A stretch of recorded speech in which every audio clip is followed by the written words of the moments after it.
لیکن آیت تو سنتے جاؤ، ہزاروں مرتبہ کی سنی ہوئی آیتیں، یا ایھا الذین آمنوا اطیعوا اللہ واطیعوا الرسول واولی الامر منکم، آئے ایمان لانے والو اطاعت کرو اللہ کی، اطاعت کرو رسول کی، اطاعت کرو صاحب امر کی. ٹھیک؟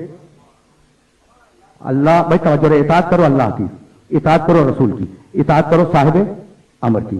اگر صاحب امر ہو ہی نہیں بھائی رک جائیں، آیت منسوخ نہیں ہوئی. اطاعت کرو صاحب امر کی، آیت منسوخ نہیں ہوئی.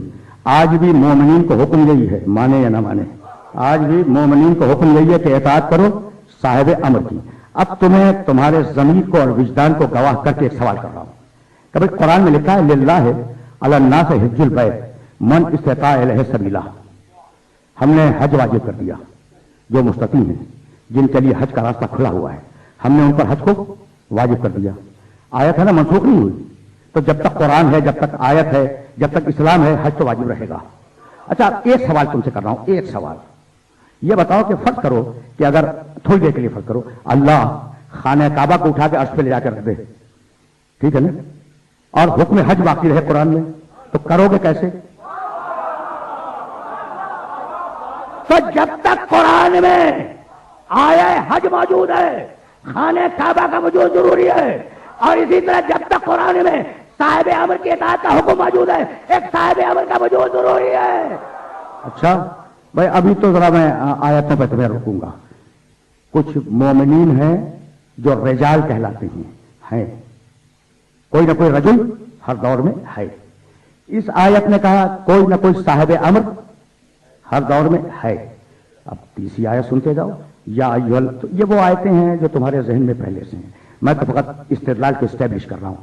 یا ایھا الذین آمنوا اتقوا اللہ وکونوا مع الصادقین. اے ایمان لانے والو، اے ایمان لانے والو، اللہ کا تقوی اختیار کرو اور صادقین کے ساتھ رہو.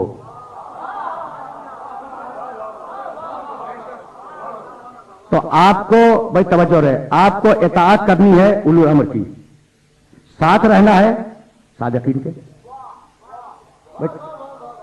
دیکھیں میں تو قرآن نے جن لوگوں کو مخاطب کیا ہے انہیں کو مخاطب کر رہا ہوں کہ بھائی اطاعت کرنی ہے صاحب امر کی، ساتھ رہنا ہے صادقین کے، صادق کے، ٹھیک ہے نا. اچھا اور اسی قرآن نے آواز دی. بھائی اب یہ آیت بھی اپنے ذہنوں کے اندر محفوظ رکھ لینا. انما انت منذر ولکل قوم ہاد. سورہ رات 13واں سورہ قرآن کا. حبیب تو تو رسول ہے، ڈرانے والا ہے، ولکل قوم ہاد، اور ہم نے ہر قوم کے لیے ایک ہادی رکھا ہے. تو جب تک ایک بھی قوم اس گلوب پہ موجود ہے، جب تک ایک بھی قوم اس زمین پہ موجود ہے، ایک ہادی کا وجود ضروری ہے. قرآن کہتا ہے ہدایت لو ہادی سے، اطاعت کرو صاحب امر کی، رہو صادقین کے ساتھ. اور کہنے لگا کہ قرآن کہنے لگا یوم ندعو کل اناس بامامہم. 17واں سورہ سورہ بنی اسرائیل. ہم قیامت میں ہر انسان کو اس کے امام کے ساتھ بلائیں گے. تو آج اگر آپ کے پاس کوئی امام نہیں ہے تو کیا آپ نے صدر مملکت کے ساتھ جانے کا ارادہ کر لیا ہے؟ بھائی دیکھو میں جغرافیہ کے حدود میں پابند ہو کے بات کرنے کا عادی نہیں ہوں، میں تو گلوبل سوسائٹی کی بات کر رہا ہوں.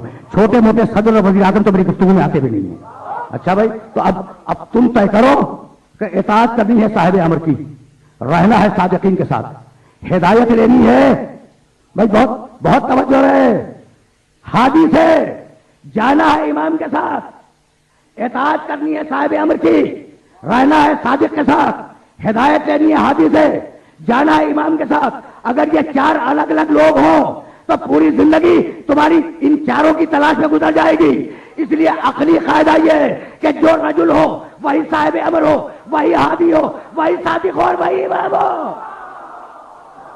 تو ہر دور میں بھائی توجہ رہے، ہر دور میں ایک ایسی شخصیت کا وجود ضروری ہے، ٹھیک ہے نا. تو رکھیو غالب مجھے اس تلخ نوائی سے معاف. بھائی سننا کہ میں جملہ کیا کہنے والا ہوں. بھائی ایسا نہیں ہے کہ سارا عالم اسلام تصور مہدی کا منکر ہے. سنو گے؟ اب میں حوالے دے رہا ہوں، انہیں نوٹ کرو. الانوار القدسیہ، لواقع الانوار. بھائی یہ دو کتابیں عبد الوہاب شارانی رحمۃ اللہ علیہ کی،